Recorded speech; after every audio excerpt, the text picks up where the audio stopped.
Pada kesempatan kali ini saya akan mempresentasikan mengenai self-esteem yang dibuat sebagai pengembangan alat ukur psikologi, ya dengan judul self-esteem pada remaja mengenai hasil nilai selama daring. Perkenalkanlah, saya Yoga Saputra dari Program Studi Psikologi Universitas Muhammadiyah Purworejo. Ingin mempresentasikan mengenai self-esteem pada remaja mengenai hasil nilai selama daring. Jadi sebelum kita lanjut mengenai apa itu self-esteem, mari kita simak self-esteem itu sendiri. Apa itu self-esteem? Jadi self-esteem merupakan bagian dari konsep diri individu dan hal yang tidak lepas dari kepribadian seseorang. Sedangkan pengertian self-esteem menurut berbagai pendapat sebagai berikut. Seperti Rosenberg 1965 berpendapat bahwa harga diri merupakan evaluasi yang dilakukan seseorang baik dalam cara positif maupun negatif terhadap suatu objek khusus, yaitu diri mereka sendiri.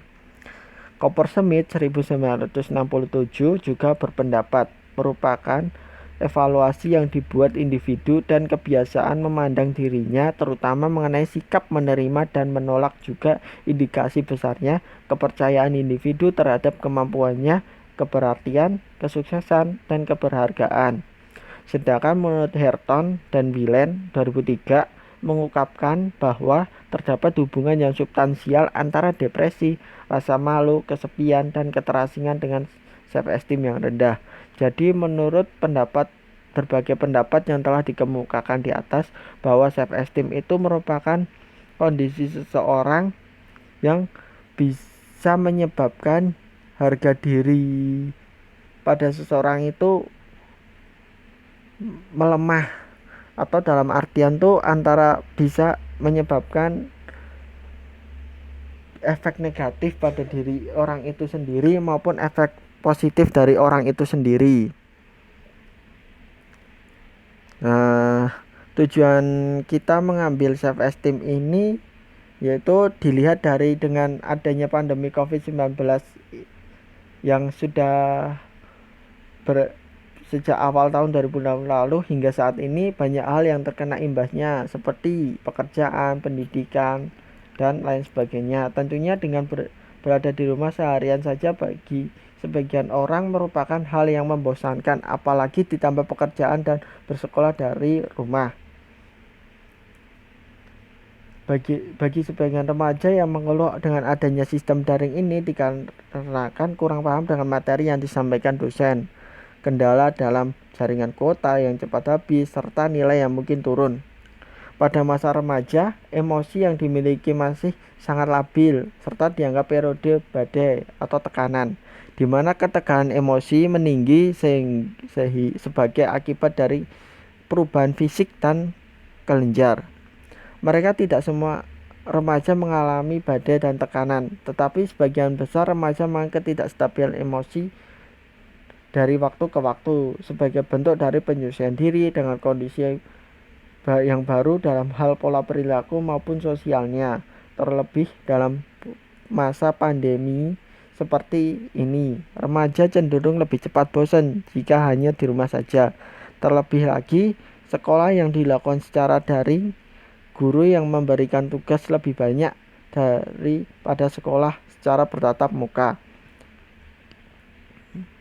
Sekolah secara daring juga bisa menyebabkan malas dalam mengikuti sekolah, karena bisa dilakukan saat kapan saja dan dibarengi dengan hal yang lain, misalnya sambil makan, tidur, atau bermain game, menonton film, dan sebagainya. Jika hal ini harus dilakukan, maka kebiasaan akan berdampak pada nilai yang didapatkan.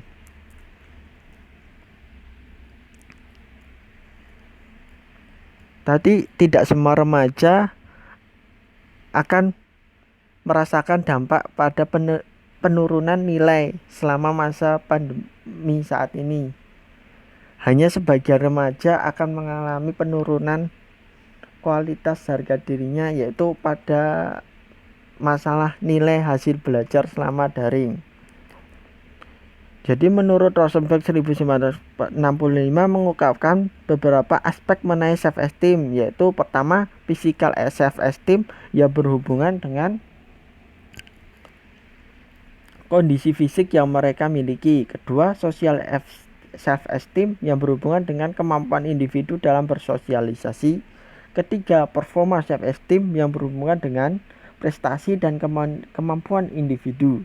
Remaja menurut Piaget dalam Harlock yaitu usia di mana individu berinteraksi dengan masyarakat dewasa, usia di mana anak tidak lagi merasa di bawah ikatan orang-orang yang lebih tua, melainkan dalam tingkatan yang sama sekurang-kurangnya dalam masalah hak.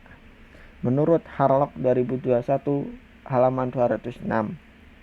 Jadi dari penjelasan dapat disimpulkan bahwa kami mengembangkan alat ukur psikologi dengan menggunakan skala Rosenberg 1965 karena ingin mengetahui apakah remaja memiliki harga diri yang tinggi selama sekolah di masa daring. Serta kami ingin mengembangkan skala Rosenberg agar sesuai dan dapat digunakan untuk mengukur self-esteem lebih baik lagi.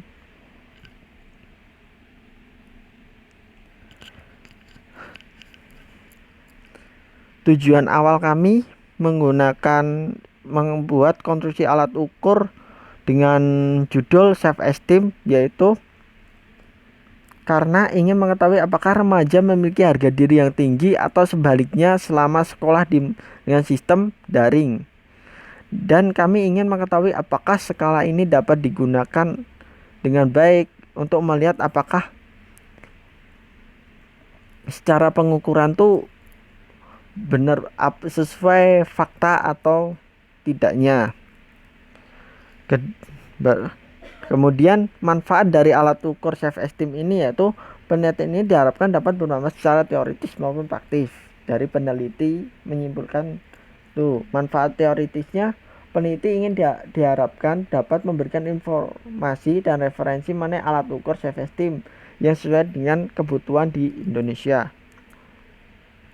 Manfaat praktisnya, peneliti ini diharapkan menjadi acuan alat tes yang dapat dipercaya bagi para mahasiswa dalam mengukur tingkat harga diri yang sesuai dengan kebutuhan di Indonesia.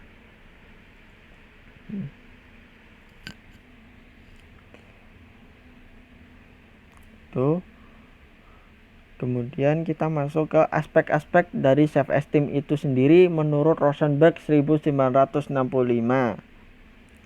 Yang pertama yaitu ada aspek physical self-esteem, aspek yang berhubungan dengan kondisi fisik seseorang yang dimiliki oleh individu. Apakah individu menerima keadaan fisiknya atau beberapa bagian fisiknya yang telah diubah? Artinya gini, bahwa individu tuh bisa gak sih menerima dirinya dengan keadaan fisiknya saat itu, atau malah sebaliknya gitu. Yang kedua adanya social self-esteem. Aspek ini berhubungan dengan kemampuan individu dalam bersosialisasi. Apakah individu membatasi atau memilih dalam hal berteman? Selain itu juga aspek ini mengukur kemampuan individu dalam berkomunikasi dengan orang lain. Social self-esteem ini sangat berpengaruh. Apakah ini akan mempengaruhi dampak dari self-esteem itu sendiri terhadap diri individu dalam masalah interaksi dengan lingkungan sekitarnya atau berteman dengan lingkungan sekitarnya? Nah sih dampaknya. Ketiga baru adanya performance self-esteem. Aspek ini berhubungan dengan kemampuan dan prestasi individu. Apakah individu merasa puas dan percaya diri dengan kemampuan dirinya atau tidak? Contohnya seperti salah satu contoh dengan nilai daring. Dengan mereka mendapatkan nilai daring segitu, apakah mereka akan merasa puas dengan nilai yang telah mereka dapatkan atau mereka semakin murung terhadap apa yang nilai yang telah diperolehnya gitu maksudnya. Kemudian kita masuk ke karakteristik self-esteem. Menurut Rosenberg 1965 menjelaskan karakteristik individu dengan self-esteem menjadi dua, yaitu self-esteem tinggi dan self-esteem rendah. Self-esteem tinggi diantaranya merasa puas akan dirinya, bangga menjadi dirinya sendiri, lebih sering mengalami rasa senang dan bahagia, dapat menerima kegagalan dan bangkit dari kekecewaan akibat gagal, memandang hidup secara positif dan dapat mengambil sisi positif dari kejadian yang dialami, menghargai tanggapan orang lain sebagai umpan balik untuk memperbaiki dirinya sendiri, mudah untuk berinteraksi, berhubungan dekat dengan orang lain, berani mengambil resiko, bersikap positif pada orang lain dan institusi yang terkait dengan dirinya, optimis, berpikir konstruktif. Dan ketiga, ada karakteristik self esteem yang rendah. Kedua maksudnya di antaranya seperti merasa tidak puas menjadi dirinya, ingin menjadi orang lain atau berada di posisi orang lain, lebih sering mengalami emosi yang negatif seperti stres, sedih, marah, sulit menerima pujian tapi terganggu oleh kritikan, sulit menerima kegagalan atau kekecewaan berlebih saat gagal, memandang diri dan berbagai kejadian pada individu sebagai hal yang negatif, menganggap tanggapan orang lain sebagai kritik yang mengancam, membesar-besarkan peristiwa negatif yang pernah dialami, sulit berinteraksi, berhubungan dekat dan percaya pada orang lain, menghindar dan dari resiko gitu.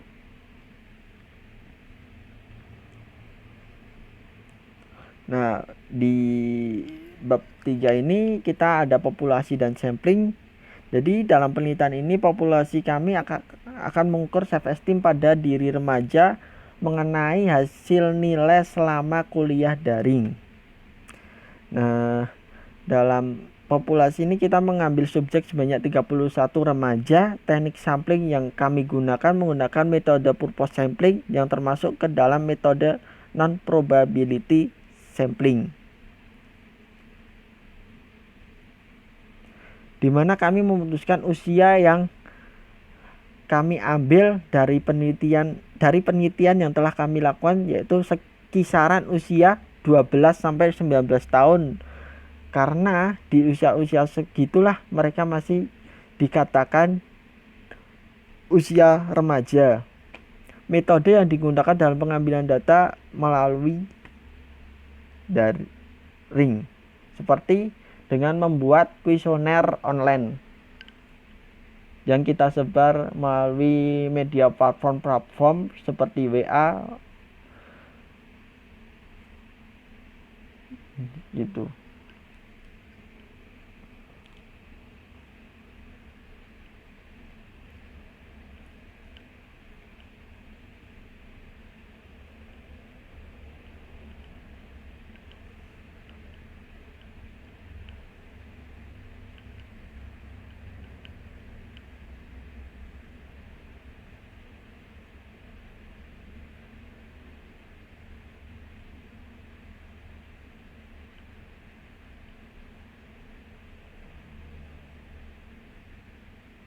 Nah, oh iya, tadi kan metode yang peneliti gunakan yaitu purpose sampling, yaitu metode yang digunakan berdasarkan kriteria tertentu. Ya, seperti ini. Kita mengambil berdasarkan usia dari subjek, yaitu kisaran 12 sampai 19 tahun. Dan seperti kalau dari kita tentu kita mengambil dari anak SMP, kan mereka masih dikatakan remaja. Kemudian mahasiswa yang semester 1, masih semester 1, mereka akan dikatakan remaja karena mereka masih usia sekitar 19 tahun gitu. Jadi purpose sampling ini metode pengambilan data berdasarkan kriteria tertentu yang telah saya jelaskan tadi gitu. Kemudian ada alat ukur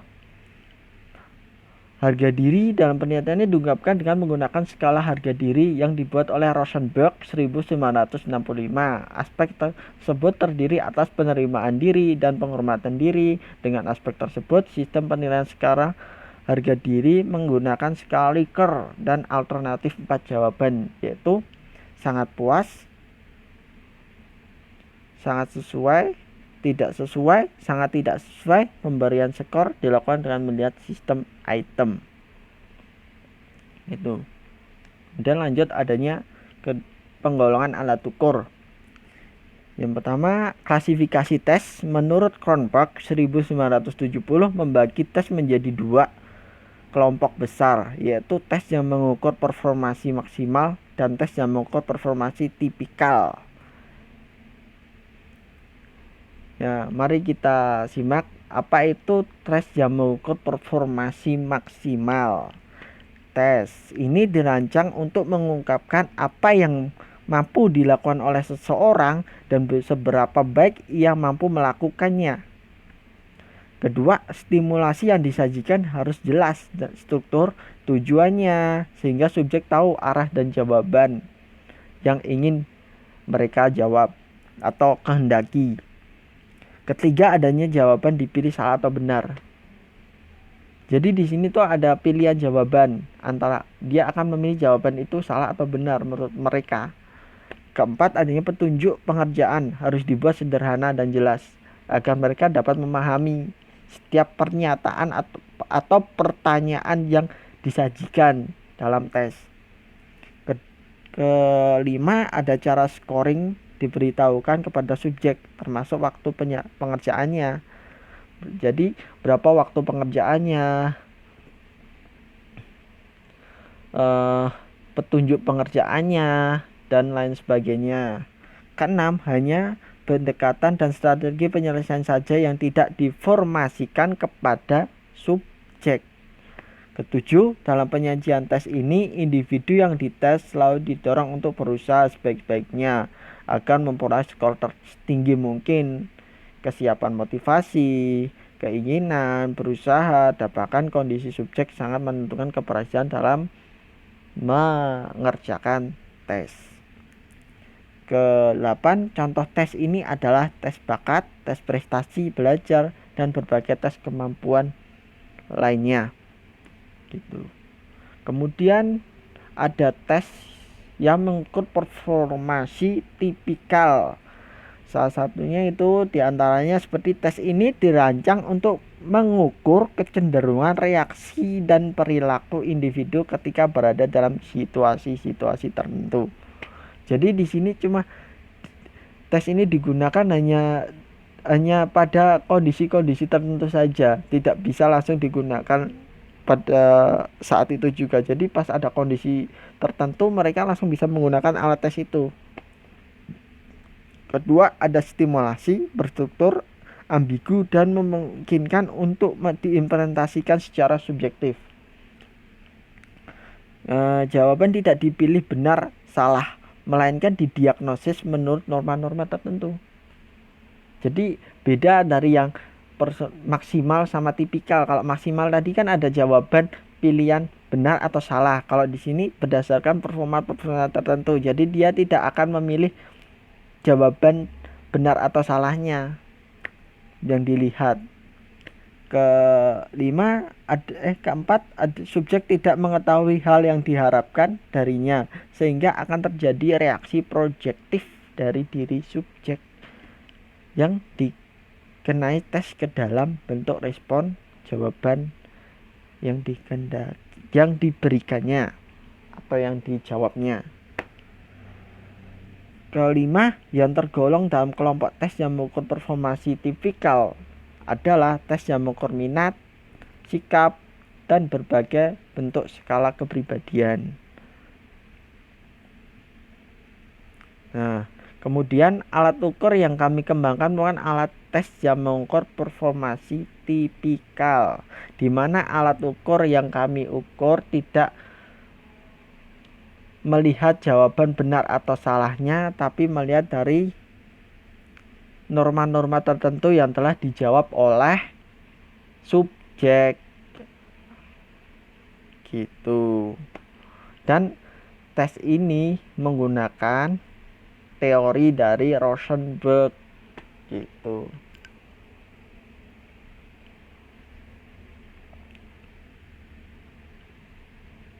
Kemudian ada indikator tingkah laku dan kisi-kisi alat ukur. Alat ukur yang kami kembangkan merupakan alat tes yang mengukur performance tipikal, yaitu tidak melihat benar atau salahnya, tetapi melihat pada norma-norma tertentu yang disediakan dalam pernyataan pertanyaan-pertanyaan yang harus dijawab oleh subjek.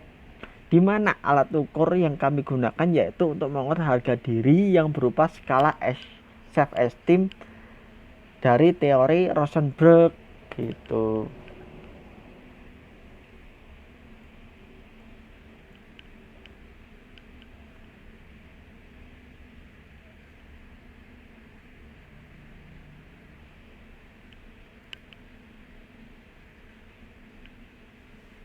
Kemudian ada teknis scoring alat ukur. Nah, untuk scoring alat tes self esteem Rosenberg kami menggunakan skala Likert, yang mana skala Likert adalah skala yang digunakan untuk mengukur persepsi, sikap atau pendapat seseorang atau kelompok mengenai sebuah peristiwa atau fenomena sosial berdasarkan definisi operasional yang telah ditetapkan oleh peneliti. Skala ini merupakan suatu skala psikometrik yang biasa diaplikasikan dalam angket dan paling sering digunakan untuk riset yang berupa survei, termasuk dalam penelitian survei deskriptif. Dengan skala Likert, maka variabel yang dapat diukur dijabarkan menjadi indikator variabel, kemudian indikator tersebut dijadikan sebagai titik tolak untuk menyusun item-item instrumen yang dapat berupa pernyataan atau pertanyaan.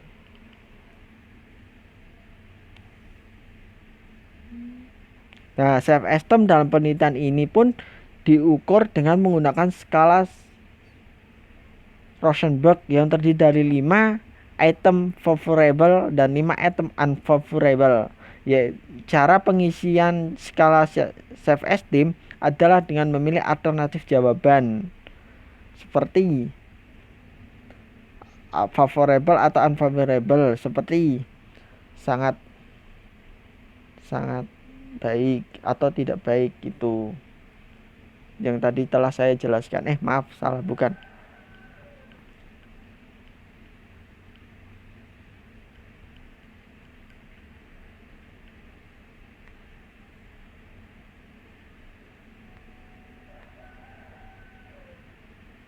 Nah, seperti dengan subjek memilih jawaban sangat sesuai, tidak sesuai, dan sangat tidak sesuai gitu.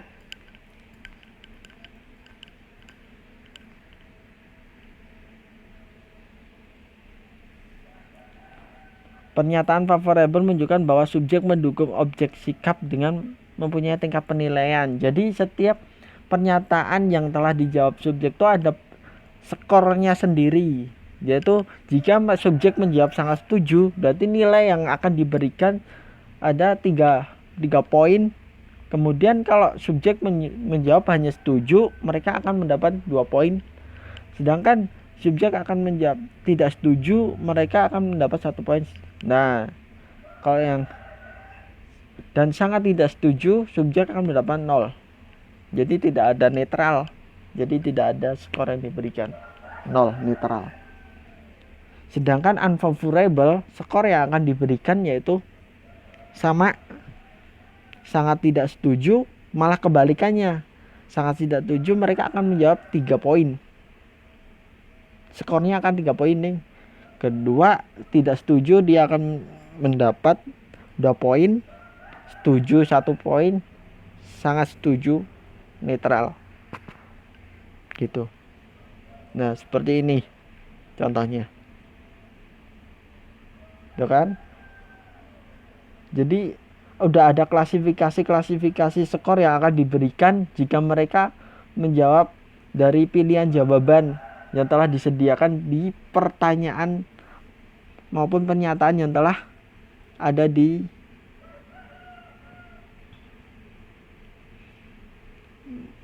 kuesioner. Seperti ini. Kayak sangat setuju, mereka akan mendapat skor 3. Kemudian yang unfavorable pun malah kebalikannya.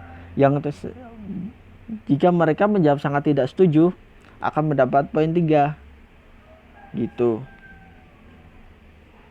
Nah, kemudian ada tahap persiapan penyusunan alat ukur. Nah, menurut Asbar 2011, langkah-langkah dalam menyusun alat ukur psikologis adalah sebagai berikut. Pertama itu mengidentifikasi tujuan alat ukur dan penerapan konsep psikologis. Pertama kita harus mengetahui tujuannya alat ukur itu sendiri buat apa, dan penerapan konsep psikologisnya sesuai enggak. Ya, jadi ini penelitian ini dimulai dengan menentukan konstruk yang ingin diukur, yaitu self esteem. Ya, jelas kan tujuan kita akan mengukur self esteem pada remaja mengenai hasil nilai selama daring. Jelas. Kemudian setelah itu peneliti membuat latar belakang dari penyusunan alat ukur. Kita akan membuat sebuah latar belakang tersebut. Kemudian peneliti menentukan landasan teori dan dimensi dari self esteem yang akan digunakan sebagai acuan penyusunan alat ukur, seperti aspek-aspeknya tadi, seperti fisikal, sosial, performance dari teori yang digunakan pada penelitian yang sedang dikerjakan oleh peneliti. Kemudian ada operasionalitas konsep ke dalam indikator perilaku. Nah, berdasarkan landasan teori dan dimensi dari self esteem yang telah ditentukan pada tahap sebelumnya, dimensi tersebut kemudian dioperasionalkan ke dalam indikator perilaku. Kemudian peneliti membuat item-item dari 6 dimensi yang telah ditentukan. Kemudian peneliti membuat item mewakili dari sistem dimensi. Nah, dari sini kan ada 3 aspek. Aspek-aspek itulah yang akan nantinya dibuat item-item pertanyaan maupun pernyataan. Kayak ini kan ada aspek fisikal, sosial, sama performance. Nah, fisikalnya itu nanti akan dibuat aspek pernyataan maupun pertanyaan yang akan disajikan kepada subjek gitu, dan seterusnya. Ketiga adalah memilih format item dalam penskalaan. Format alat ukur dibuat dalam bentuk item yang mengandung pernyataan dengan pilihan respon berupa skala Likert. Skala Likert yang digunakan terdiri dari respon sangat setuju, setuju, tidak setuju, sangat tidak setuju. Jadi mereka akan memilih jawaban dari yang telah disampaikan gitu. Seperti STS, ST, TS, STS gitu. Kemudian ada penulisan item. Setelah melakukan indikator perilaku, kemudian ada penulisan item, yaitu membuat item berdasarkan dari indikator perilaku dimensi. Item yang dibuat menyesuaikan dengan kaidah penulisan item. Ya, benar. Kembali lagi, kita setelah membuat indikator perilaku, kemudian menulis item kan, item-itemnya seperti apa. Item harus sesuai dengan dengan aspek yang telah ditentukan. Itu seperti ini.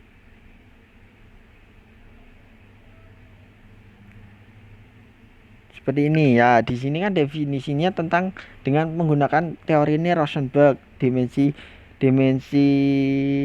aspek dimensinya tuh physical self esteem.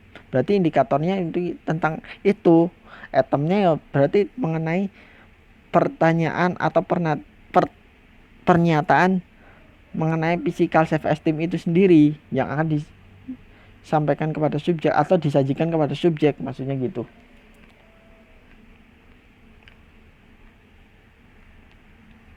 Kemudian ada review item. Setelah membuat item berjumlah 21 item, peneliti meminta feedback kepada dosen pengajar mata kuliah konsep alat ukur psikologi. Apakah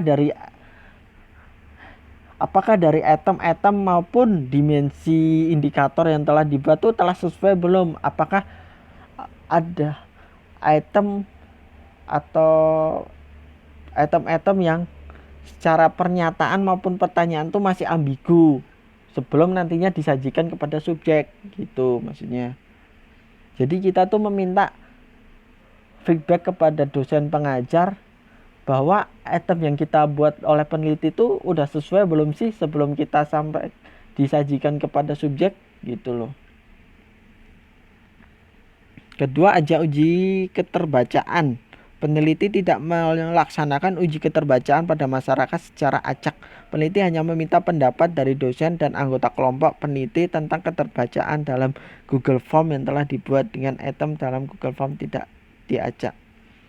Ya, jadi kan konsepnya tuh urut dari pernyataan maupun pertanyaan tuh dibuat secara urut di Google Form maksudnya, Google Form, agar si subjek maupun tuh dapat memahami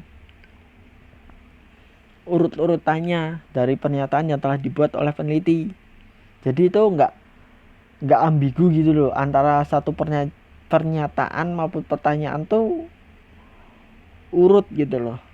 Itu kemudian ada seleksi dan perakitan item, yaitu item disusun secara urut berdasarkan urutan setiap dimensinya. Ya kayak tadi yang tadi saya jelaskan. Yang pertama kan ada dimensi fisikal, yang kedua sosial, ketiga performance. Ya itu kan berdasarkan aspek-aspek dari Rosenberg sendiri toh. Itu kan urut dari atas kan ada fisikal, kedua sosial, ketiga baru performance. Format final yaitu setelah semua item disusun secara urut dan tidak ada perubahan lagi, peneliti menetapkan algoritma item dengan jumlah 21 item. Jadi setelah dari 8 tahap persiapan penyusunan algoritma itu sudah benar, udah final atau udah benar, jadi mereka tinggal membuat Google Form yang nantinya akan di pernyataan maupun pertanyaan itu disebar ke subjek. Jadi mereka udah final. Tapi kalau misal dari ke-8 itu dari tahap persiapan penyusunan alat ukur salah satunya ada yang masih keliru, mungkin dari review itemnya masih tidak sesuai atau ambigu dari pernyataan maupun dimensinya, indikatornya masih kurang jelas, mereka akan disuruh mengulang atau memperbaiki agar apa antara dimensi, indikator serta item tuh dapat sesuai dan pernyataan maupun pertanyaan itu tuh mudah dipahami oleh subjek, tidak ambigu gitu maksudnya. Nah, kemudian ada tahap pengambilan data. Nah, dalam penelitian ini populasi yang kami ambil adalah pelajar dari usia 12 sampai 19 tahun. Kami menyusun kuesioner atau angket dalam Google Form sesuai dengan item yang telah kami sepakati oleh. Nah, kemudian kami menyediakan Google Form tersebut melalui sosial media seperti WA. Dengan sasaran subjek adalah pelajar usia 12 sampai 19 tahun. Gitu. Kemudian ada teknik psikometri. Lanjut ke teknik psikometri, reliabilitas atau perhitungan hasil yang telah diteliti oleh peneliti. Seperti pertama ada reliabilitas. Menurut Suharsimi Arikunto 2010-221, reliabilitas menunjukkan pada pengertian bahwa instrumen dapat dipercaya untuk digunakan sebagai alat pengumpul data karena instrumen tersebut sudah baik. Reliabilitas instrumen merupakan syarat pengujian validitas instrumen. Karena itu instrumen yang valid umumnya pasti reliable, tetapi pengujian reliabilitas instrumen perlu dilakukan. Menurut Suharsimi Arikunto 2010-231, untuk mengetahui reliabilitas angket menggunakan rumus K-R20, yaitu R11 sama dengan K per K kurangi 1 FT sigma PQ per FT. Keterangan R11 itu reliabilitas instrumen. Apakah instrumen yang digunakan itu benar-benar reliabilitas, benar-benar data yang artinya data yang dihasilkan itu benar-benar diambil dari subjek-subjek tersebut atau hanya data kutipan gitu. Ketika ada K, banyaknya butir pertanyaan. Jadi banyaknya butir pertanyaan yang disediakan. Nah, jadi pertanyaan yang kami sediakan sekitar 21 item. Ketika ada varian total. Varian total di sini tuh total pernyataan, total pertanyaan. Total tuh sekitar 21 sama 21 item. P, proporsi subjek yang berjumlah benar pada suatu butir proporsi subjek yang mendapat skor 1. Q, proporsi subjek yang menjawab salah pada suatu butir proporsi subjek yang mendapat skor 0. Jadi P itu dari jumlah subjek yang menjawab benar, dia akan mendapatkan 1 skor, dan jumlah subjek yang akan menjawab salah, dia akan mendapat skor 0. Nah,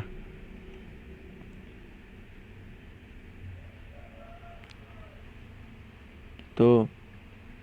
Kemudian ada tahap pengambilan data. Nah, kemudian tadi hasil uji reliabilitas instrumen. Jadi di sini ada Cronberg Alpha sekitar 671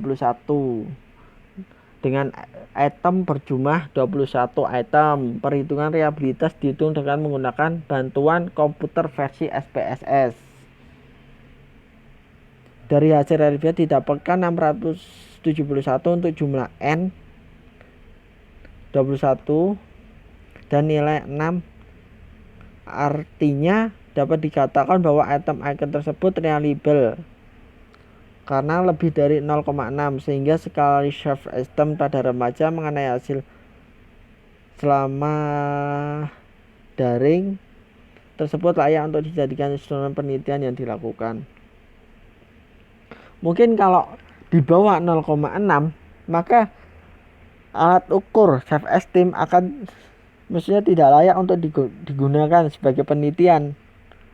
Jadi karena kita alat ukurnya melebihi skornya lebih skor reliable-nya lebih dari 0,6, maka dapat disimpulkan bahwa hasil penelitian mengenai self esteem selama masa daring ini dapat dikatakan layak sebagai penelitian mengenai self esteem tersebut gitu.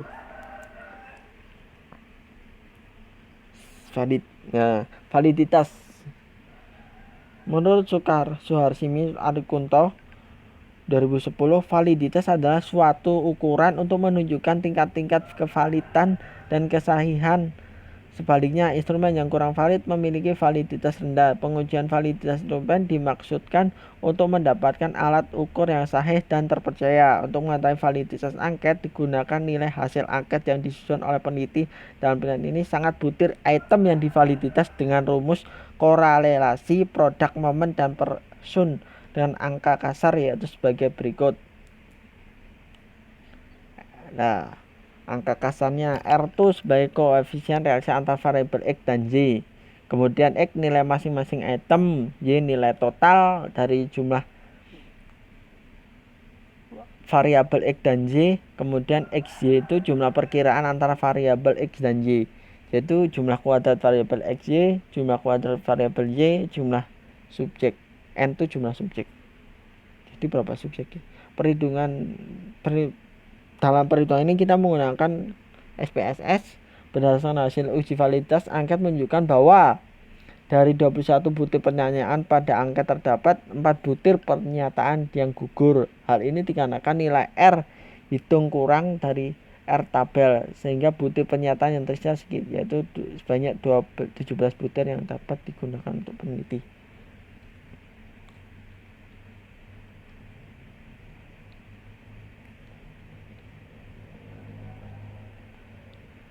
Jadi bahwasanya ada 4 pernyataan item yang tidak sesuai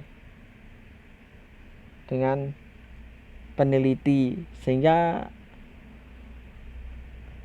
hasil yang didapatkan itu tidak murni 21 butir pernyataan itu dijawab dengan baik, tapi ada sebagian pernyataan itu kurang memuaskan hasil dari peneliti.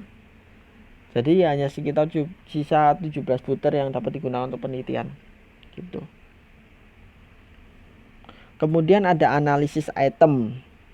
Pada pembuatan alat ukur self-esteem pada remaja mengenai hasil nilai selama daring, analisis item yang digunakan adalah analisis kualitatif dan kuantitatif. Jadi kualitatif dilakukan dengan uji keterbacaan dan diskusi dengan dosen mata kuliah alat ukur psikologi, sedangkan analisis kualitatif meneliti item total dari apa yang telah diteliti, seperti dengan menyebar angket kuesioner, sehingga kita akan mengetahui berapa jumlah subjek yang telah menjawab pernyataan maupun pertanyaan yang telah dibuat oleh peneliti gitu. Sedangkan analisis kualitatif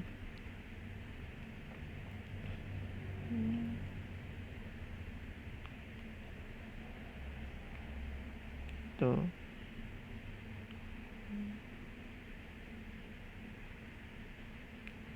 Nah, itu kemudian ada hasil penelitian. Dari hasil penelitian yang telah digunakan. Ya benar. Hasil penelitian berdasarkan perhitungan mengenai SPSS, maka ditemukan bahwa alfa sebagai berikut. Alfa sekitar 671 dengan total item pernyataan atau pertanyaan yang disebar ke subjek sebanyak 21. Dari hasil uji reliabilitas didapatkan bahwa 600 untuk jumlah N 21 dan nilai 6, artinya dapat dikatakan bahwa item angket tersebut reliable karena lebih dari 6. Sehingga skala self-esteem dapat dikatakan lolos uji penelitian gitu.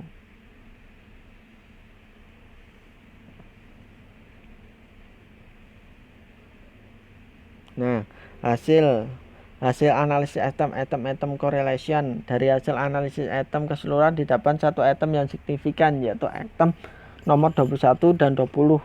Item yang tidak signifikan yaitu 1 sampai 1, 2, 3, 4, 5, 6, 7, 8, 9, 10, 11, 20 sampai 20. Jadi hanya 2 item yang dapat dikatakan signifikan dan tidak signifikan tuh hampir seluruhnya. Itu. Kemudian proportion of endorsement. Proportion endorsement digunakan untuk mengetahui kecenderungan subjek yang menjawab dan diharapkan respon dapat pada setiap jawaban dari seluruh subjek tersebut merata. Kelompok menetapkan persebaran item yang dapat dikategorikan sebagai item yang baik berada pada proporsi 30-70%. Ini datang pada skala persebaran tingkat kesulitan yang disebutkan oleh Ari Kunto 2012 gitu. Seperti ini, sukar, sedang, mudah. Jadi mereka akan menjawab berapa sih yang akan menjawab sulit, berapa akan menjawab sedang-sedang, berapa akan pertanyaan yang menurut mereka tuh mudah gitu. Jadi ada proporsi skornya berapa gitu. Kemudian ada proporsi of endorsement dan skala. Jadi dari analisis proportion of endorsement, item yang memiliki PAOE yang merata yaitu baik meliputi nomor 2 sampai 21, sedangkan item yang tidak merata kurang baik adalah 1 sampai 19. Oh gitu. Jadi yang merata, pernyataan atau pertanyaan yang merata itu sekitar 7 item. 7 item dianggap merata, sedangkan yang tidak merata atau kurang baik pernyataan itu sekitar 15 item. Dari angkakannya udah dilihat dari 1 sampai 19, sedangkan ini yang merata 2 gitu. 2 sampai 21 itu yang merata. Kemudian adanya kesimpulan. Jadi kesimpulan dari penelitian yang telah peneliti lakukan dapat disimpulkan bahwa Berdasarkan hasil analisis dan pembahasan tentang self-esteem, harga diri pada remaja mengenai hasil nilai selama daring, maka dapat ditarik kesimpulan yaitu tingkat self-esteem pada remaja mengenai hasil nilai selama daring dalam kategori rendah sebanyak 26 responden dan kategori tinggi sebanyak 5 responden.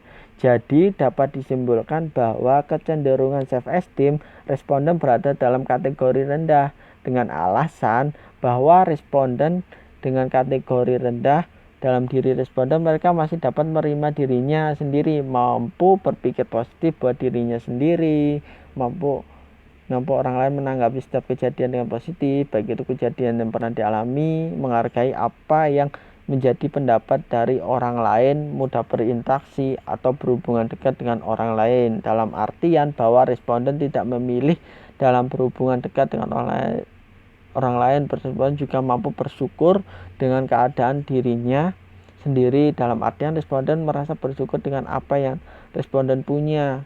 Responden selalu menjadi dengan keadaan dirinya sendiri, dalam artian responden punya itu responden selalu menjadi peristiwa negatif sebagai pembelajaran baginya, dan juga responden akan belajar dari peristiwa negatif terjadi, menghargai setiap pendapat dari orang lain untuk dapat memperbaiki dirinya sendiri, diri responden gitu. Kemudian jadi dari kuesioner yang telah disebar bahwa responden masih bisa berpikir secara positif terhadap apa yang sedang terjadi. Mereka mampu memilih mana yang menurut mereka baik dan maupun tidak baik. Sedangkan untuk responden dengan kategori tidak tinggi, mereka hanya bisa menganggap dirinya kurang puas, kurang bersyukur terhadap saat ini, ingin menjadi diri orang lain, selalu berpikir negatif terhadap diri responden maupun orang lain yang ada di sekitar, selalu